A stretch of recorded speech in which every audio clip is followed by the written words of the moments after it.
Hey everybody, it's Patty with Get Personal with Patty. First, I want to thank all my new subscribers. There's been a couple in the last couple of days, and I recognize that you're here, and I appreciate that you're here. Thank you again. So I use the budget by paycheck method, and I have been using it now for about 3 years. Last year, we completed about $13,000 worth of debt. We still have some debt, and we do still use credit cards, but I try to pay extra on it on a monthly basis. Do I want to be credit card free, debt free forever? Yeah, our debt is only about $5,000. So, comparative, I don't think that's too much, but certainly for us right now, where we've been and where it is now, I think we're doing well. But certainly I'd like to be at least a couple of my credit cards are like $600 or $700. And if I can bang those out this year, I would be happy. And then my financial freedom is following my budget and feeling at peace at spending money that I have. And the other part is to use the credit card and be able to pay it off monthly. That's where a place that I'd like to get to. So that's my goal in using this method, tracking, and really putting money aside. I was just going over our budget potentially for May, and our IRAs need to get put savings in. My daughter's ABLE account needs to get money put in it. So that is something I'd like to try to do monthly as well. Things are going to be a little different in May as far as paychecks. We're taking on health insurance through my husband's business, so he's going to be paying the insurance. So my paychecks on a weekly basis are going to be a little higher. So I'm still going to do the 2 worksheets a month, weekly for my paycheck, money into the joint account for fixed bills, but it's going to be a little higher. Right now I put $100 from my paycheck a week into the joint toward fixed expenses. That's probably going to change to $300 a week. And that'll give us a little bit of freedom to put some money into the ABLE and to the IRA accounts. So my paycheck covers credit card debt, variables, sinking funds. My husband is self-employed. He's a 1099 employee. So his pay is twice a month, and his pay covers all fixed bills. So now that he's picking up health insurance, my pay has to obviously pick up some of the fixed bills as well. Okay, that's my little introduction so that if you're new, you know kind of what's going on.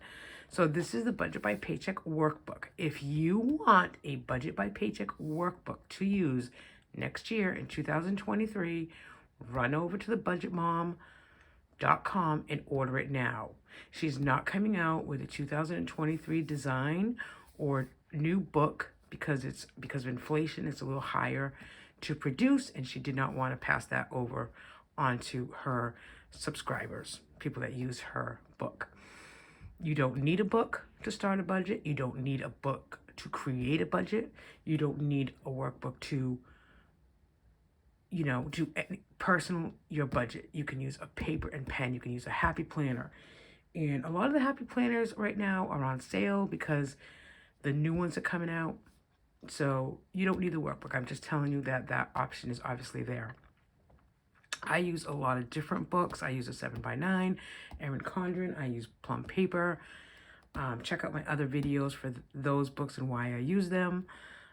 But for me, I like using the Budget by Paycheck workbook. Okay, without further ado, let's check it. Let's go in. So I did my weekly check-in this past through, I think it was yesterday, Friday or Saturday. So I was on vacation last week.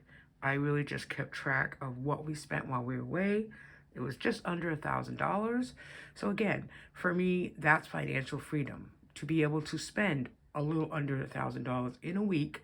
That's gifts, gasoline, food up there. We went out to dinner a couple times. We took a family friend. We took my mother-in-law.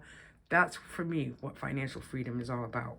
So this is my paycheck. Oh, that's the wrong one. Okay, so this is actually I am going to go over with you the our joint fixed one as well, but I wanted to show you, this is my paycheck from April 21st. Now, my boss, I usually do the payroll for my new job, but she kind of, she missed me, I guess. So she did make a little bit of a mistake, and she billed me, she paid me twice. So, hey, it was actually a blessing in disguise because our health insurance came out a little earlier than we expected. So that just means that she paid me an extra 25 hours. I only worked 25 hours the week before. So that means that this week I'll probably work close to 40 hours, but then I'll have to deduct 25 hours when I get paid next week. I just started this job, so I don't get any vacation yet. So this is the paycheck from 4/21, which was Friday. My cushion rollover was $149.04. My paycheck was $819.28 plus 100. Again, that is because I was overpaid by 25 hours. Extra was $100. And then my last check for my other minimal part-time job was $92.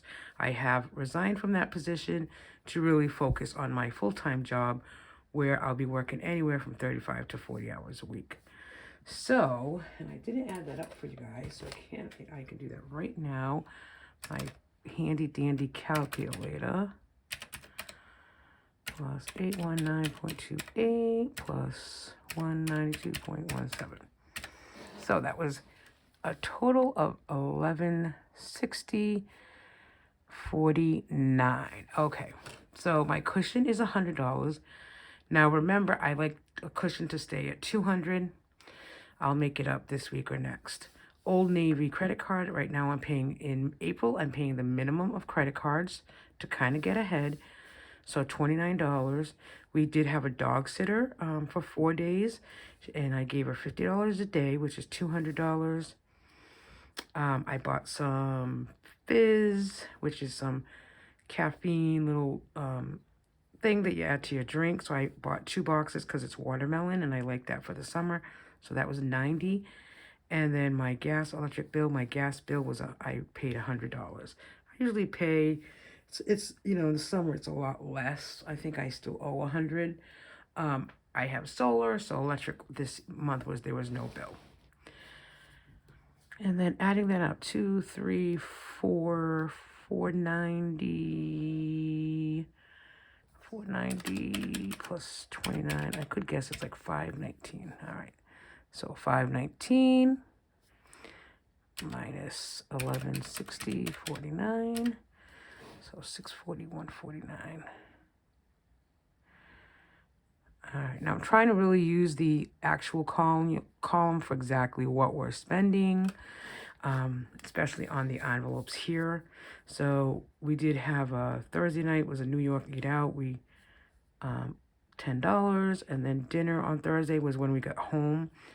It was $38.29. Groceries, my end of my budget for the last week here in April was $100. We went to Aldi's as well as Super Walmart and came right under budget at $95.82. Dine Out, I had budgeted $40, but we did have $30.60 on Saturday and $21 on breakfast on Sunday. So that's $59. So we were a little over for the month, I believe, in Dine Out. That's okay. And there I put $30 of gas in my Jeep. So that totaled, whatever that is, I'll add that up later.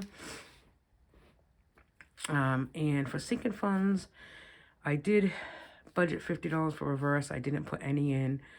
My word of the month for April was tax. So I owed $24 for the X, $24. So that word is fully funded. Extra childcare, we did have someone come over on Sunday. So that was $25. Household, we went to Big Lots. I had to get a couple things for work as well as a couple other things. So that was $104. And then I bought a scratch ticket for myself. That was $10.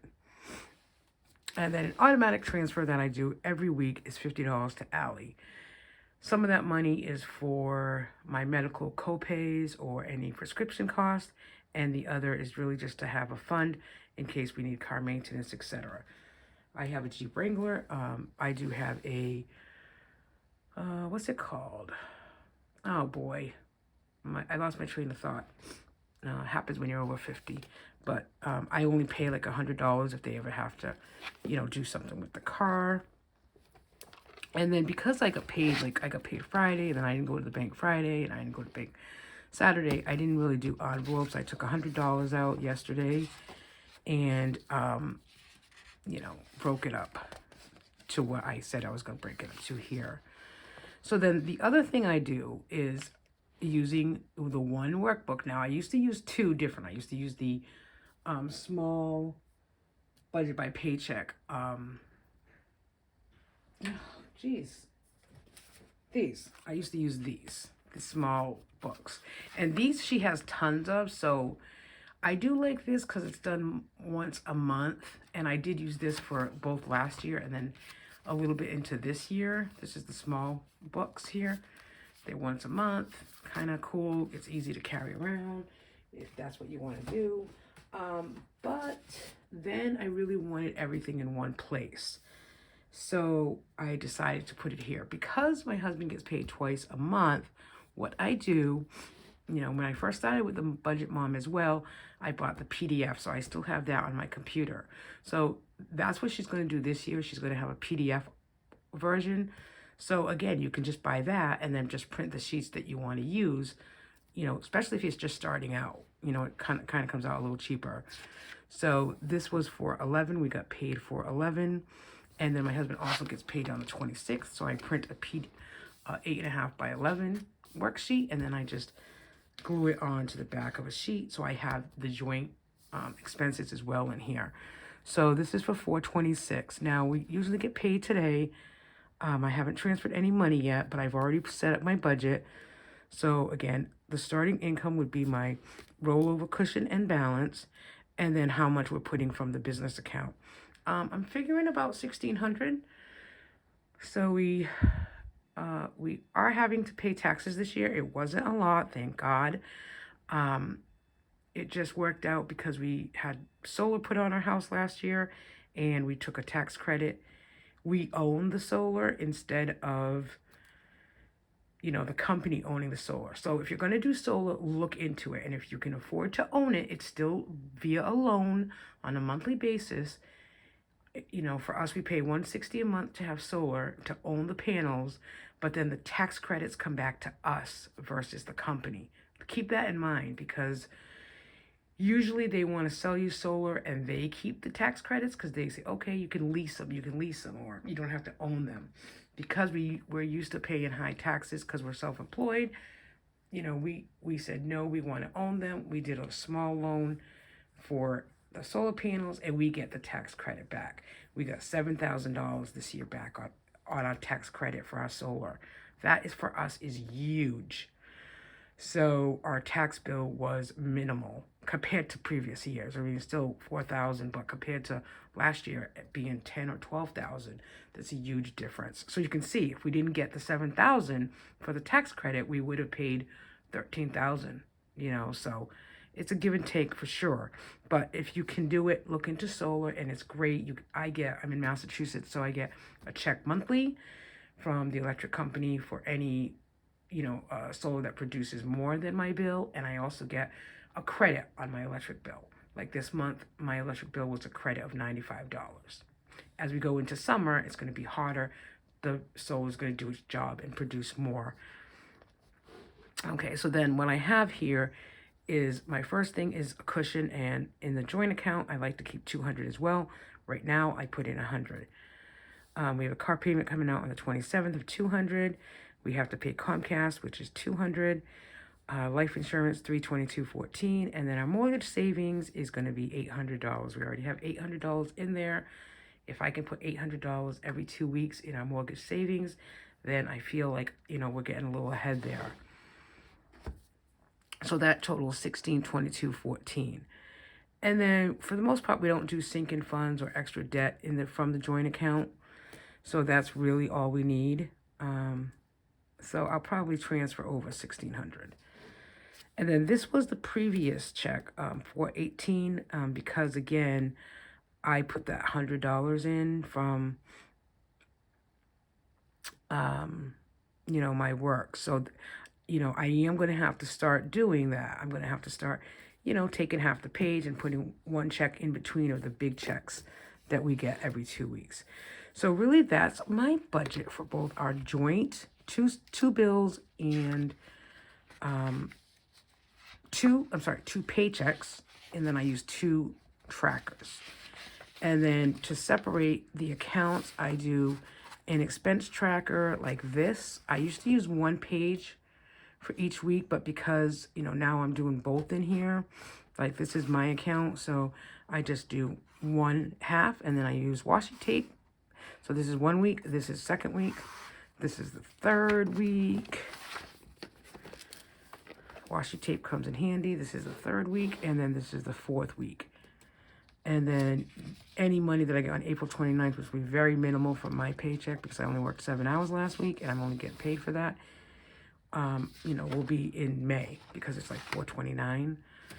And then I did start tracking the cash, and I can't just do that. I'd rather just keep the tracking of cash on the envelope itself, or, an envelope card. It's just easier for me to keep track of. And then the same thing with the joint. I have another page for joint expense tracker. So I have week 1, week 3, because that second week we were in New York, and then week 4 here. So that's how I do my budget. I have, like I said in the beginning, I've already started looking in May and just kind of, figuring out what we're going to do. So come back. I'm going to try to do a video midweek to show you my May leverage planner, because I kind of have that already set up. I already have my goals set, and I really like the leverage planner, and I use it just a slightly different. It's the hourly for scheduling, but the personal finance page I use differently, so I'd like to show that to you. So hey, thanks for watching. I am happy to be back. It's definitely nice to be on vacation, but I missed budgeting, I missed videos, I missed watching videos. So I'm glad to be back. Thanks. Have a good week.